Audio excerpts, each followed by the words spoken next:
Paraguay Salvaje, todos los sábados a partir de las 12 horas por Red Guaraní. Vaya Payirungüera, Coara Pellajeyata, un mismo Mbaponá, Oreco Bañanereta. Bienvenidos a un episodio especial de Paraguay Salvaje. Y hoy conoceremos a una ave acuática muy particular aquí en las lagunas del Chaco. Se trata de la especie Aramides upacaa, o más conocido como upacaa.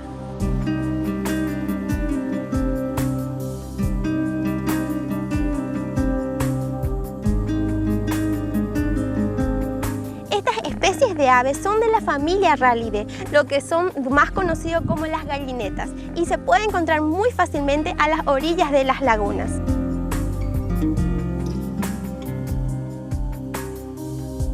El nombre de esta hermosa ave, que es upacaa, hace referencia justamente que se la puede encontrar fácilmente entre la vegetación acuática, en donde encuentran su alimentación.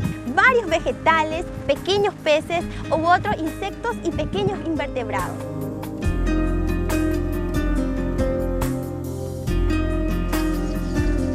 Un dato espectacular de estas extraordinarias aves es que son crepusculares, lo que significa que al caer la noche o a la tardecita, ellos empiezan a emitir un sonido estridente aquí en las lagunas del Chaco.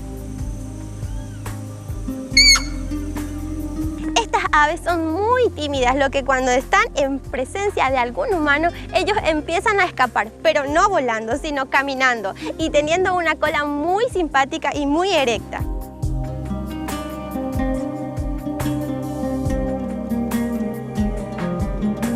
Esta simpática ave podemos encontrar tanto en la región oriental como en el occidental. Ñaneretá, Orecojetá, Mumbaponá, Ñañangarecobaira. Nos encontramos en un siguiente episodio, aquí en Paraguay Salvaje. Paraguay Salvaje Especial fue presentado por Cooperativa Ferheim, producción con respeto a la naturaleza, y Lácteos Coop, el sabor de la familia.